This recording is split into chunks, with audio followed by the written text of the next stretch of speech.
The Wood Beyond the World. Chapter 19. Walter goes to fetch home the lion's hide.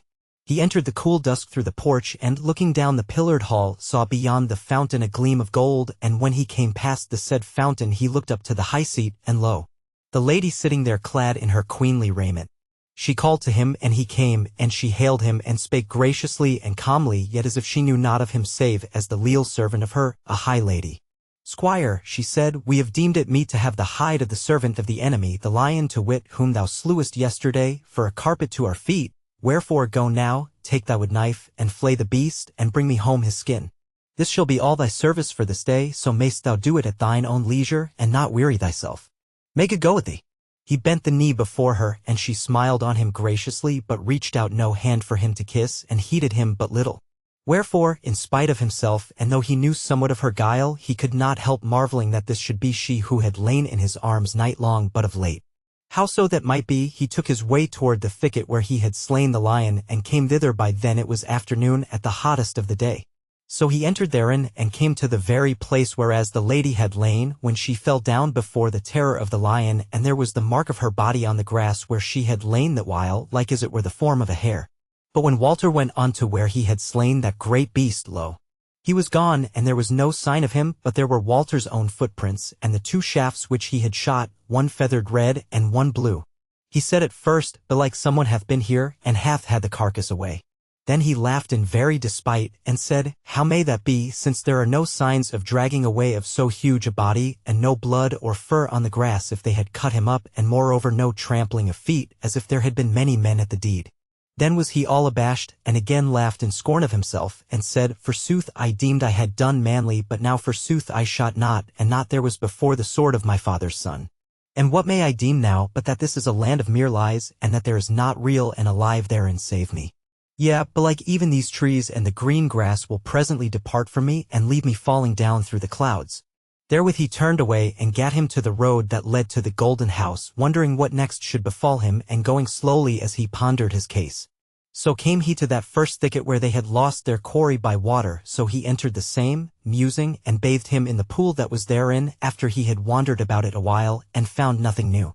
So again he set him to the homeward road, when the day was now waning, and it was near sunset that he was come nigh unto the house, though it was hidden from him as then by a low bent that rose before him, and there he abode and looked about him.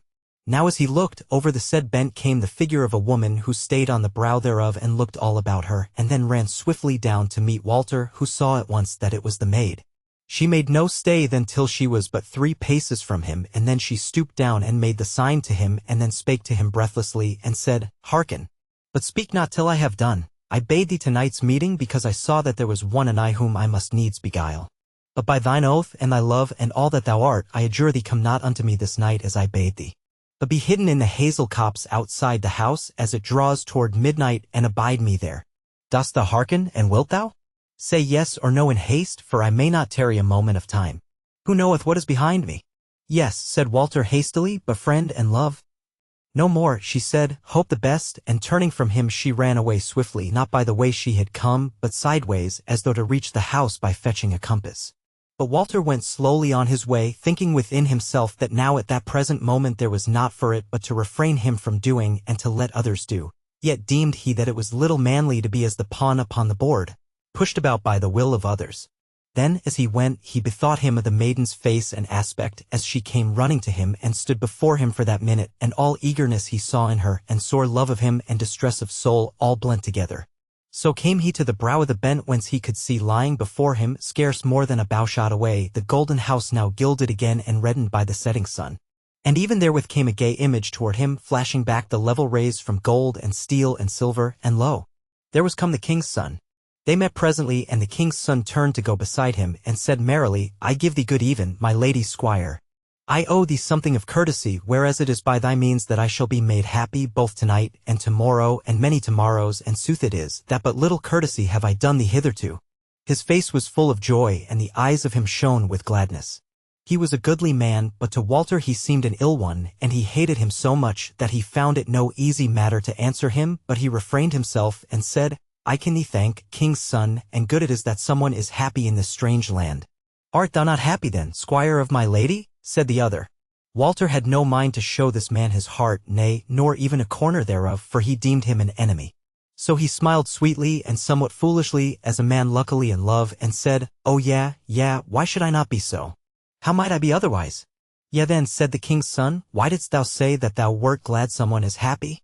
Who is unhappy, deemest thou?" And he looked on him keenly. Walter answered slowly, "Said I so? I suppose then that I was thinking of thee, for when first I saw thee, yea, and afterwards thou didst seem heavy-hearted and ill-content." The face of the king's son cleared at this word, and he said, "Yeah, so it was, for look you, both ways it was. I was unfree, and I had sown the true desire of my heart, whereas it waxed not. But now I am on the brink and verge of freedom, and presently shall my desire be blossomed. Nay now, squire, I deem thee a good fellow, though it may be somewhat of a fool, so I will no more speak riddles to thee. Thus it is, the maid hath promised me all mine asking, and is mine, and in 2 or 3 days, by her helping also, I shall see the world again." Quoth Walter, smiling askance on him, "And the lady? What shall she say to this matter?" The king's son reddened, but smiled falsely enough, and said, "Sir Squire, thou knowest enough not to need to ask this. Why should I tell thee that she accounteth more of thy little finger than of my whole body? Now I tell thee hereof freely, first, because this my fruition of love and my freeing from thraldom is, in a way, of thy doing. For thou art become my supplanter, and hast taken thy place with yonder lovely tyrant. Fear not for me. She will let me go. As for thyself, see thou to it. But again I tell thee hereof because my heart is light and full of joy, and telling thee will pleasure me and cannot do me any harm. For if thou say, how if I carry the tale to my lady? I answer, thou wilt not. For I know that thine heart hath been somewhat set on the jewel that my hand holdeth, and thou knowest well on whose head the lady's wrath would fall, and that would be neither thine nor mine." "Thou sayest sooth," said Walter, "neither is treason my wont."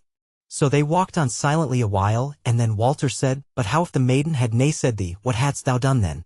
"By the heavens," said the king's son fiercely, "she should have paid for her naysay, then would I," but he broke off, and said quietly, yet somewhat doggedly, "Why talk of what might have been? She gave me her yesay pleasantly and sweetly." Now Walter knew that the man lied, so he held his peace thereon, but presently he said, "When thou art free wilt thou go to thine own land again?" "Yea," said the king's son, "she will lead me thither." "And wilt thou make her thy lady and queen when thou comest to thy father's land?" said Walter. The king's son knit his brow, and said, "When I am in mine own land I may do with her what I will, but I look for it that I shall do no otherwise with her than that she shall be well content." Then the talk between them dropped, and the king's son turned off toward the wood, singing and joyous, but Walter went soberly toward the house. Forsooth he was not greatly cast down, for besides that he knew that the king's son was false, he deemed that under this double tryst lay something which was a doing in his own behalf. Yet was he eager and troubled, if not downhearted, and his soul was cast about betwixt hope and fear.